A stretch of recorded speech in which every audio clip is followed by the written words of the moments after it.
Malabo raw umusad sa Kamara ang niluluto umanong impeachment complaint laban kay PBBM. Bukod sa kulang sa boto, wala naman daw kasi itong basehan. Yan ang agenda report ni Joan Manalo. Hindi raw lulusot sa Kamara ang kahit anong impeachment complaint laban kay President Bongbong Marcos. Ayon ito kay House Deputy Speaker Ronaldo Puno. Sabi ni Puno na chairman ng National Unity Party, hindi nila susuportahan ang kahit anong pagkilos para i-impeach ang Pangulo.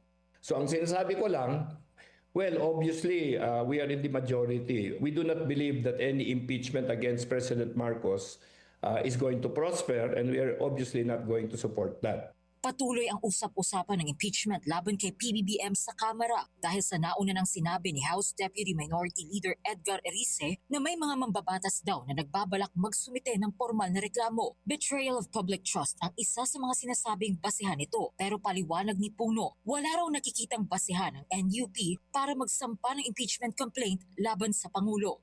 Kaya nga, I would like to see whatever complaint there is. That's why I'm already saying our party, I'm almost sure 100% we are not going to be for it. I would like to see what complaint they're going to bring up, but I really am very skeptical that they'll be able to come up with anything credible. Dagdag niya, mas magiging mahirap pa o nearly impossible para sa Kamara ang pagtatransmit ng isang impeachment complaint sa Senado na base lang sa bilang ng mga boto. Gawa ito ng mga dinagdag na kondisyon ng Korte Suprema patungkol sa proseso ng impeachment matapos ang kinahinatnan ng impeachment complaint laban kay Vice President Sara Duterte. So ang sitwasyon natin sa impeachment ngayon, ang sinasabi ko, sa tingin ko, yung biglaang pagpaakyat sa Senado ng impeachment with 130 votes, mahirap na gawin yan. Now, if that is the case, ang ibig sabihin yan, lahat ng impeachment mapupunta sa Committee on Justice, magkakaroon ng mga hearing, mahaba yung proseso. Other impeachment complaints against other officials will have to follow the process in Congress now.